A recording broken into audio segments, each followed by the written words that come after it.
Hello and welcome to Lesson 1 of the Business English course, Essential Job Vocabulary. Let's begin by answering the question, where do you work? This seems like a simple question, but there are many ways to answer it. I work at, I work in, I work for, and I work with. Each preposition is correct in a different context. I work at and I work for are used with the name of the company. For example, I work at Espresso English. I work for Nike. You can also use for if you work directly for a famous person. I work for Tom Cruise. I'm his public relations manager. I work in is used in 4 situations. You can say, I work in a place. I work in an office. I work in a school. I work in a factory. You can also use in with a city or a country. I work in Paris. I work in France. I work in is also used with a department or area of a company. I work in the marketing department. I work in human resources. I work in sales. Finally, you can use I work in with a general area. I work in finance. I work in medical research. I work in consulting.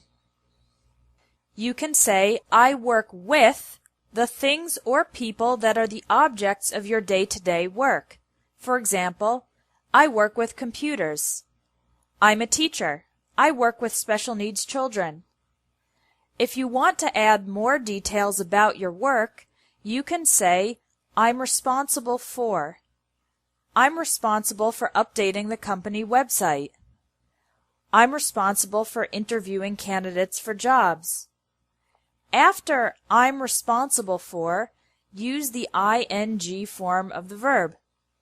Let's review. I work at a company. I work for a company or a person.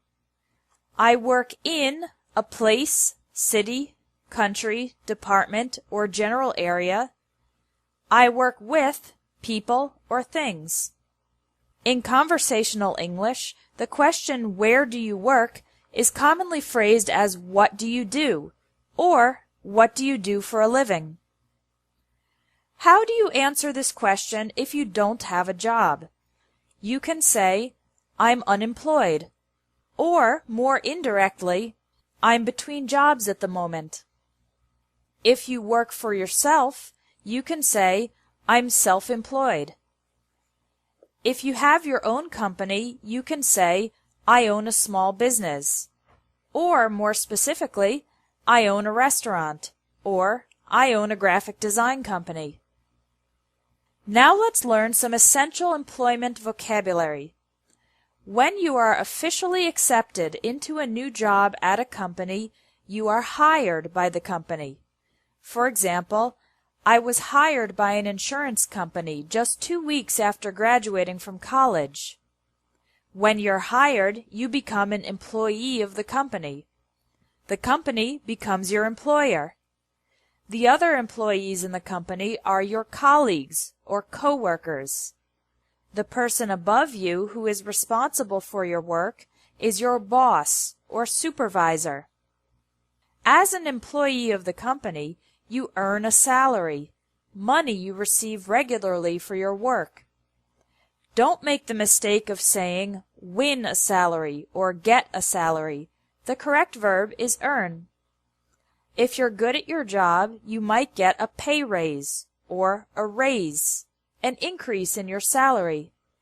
You could also get a promotion, an increase in importance and authority.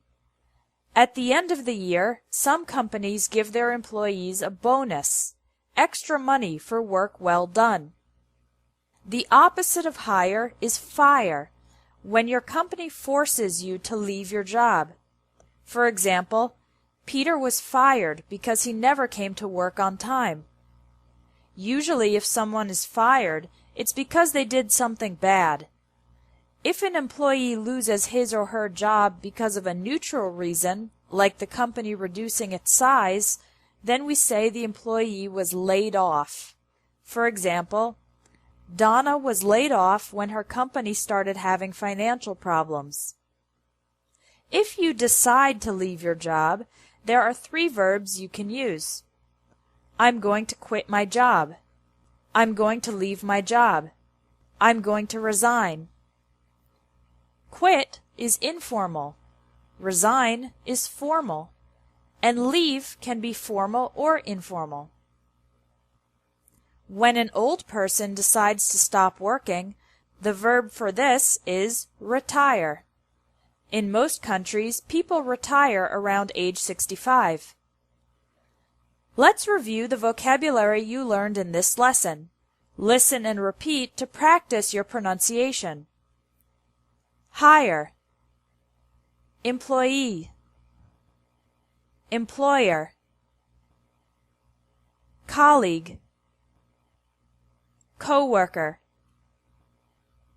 boss, supervisor, fire, laid off, earn a salary, get a pay raise, get a promotion, get a bonus, quit your job, leave your job, resign from your job, retire. Now you can take the vocabulary quiz to practice using these words and sentences. There's also a bonus quiz with extra vocabulary related to professions. That's it for Lesson 1 of the Business English course. Come back tomorrow for Lesson 2, Interview English.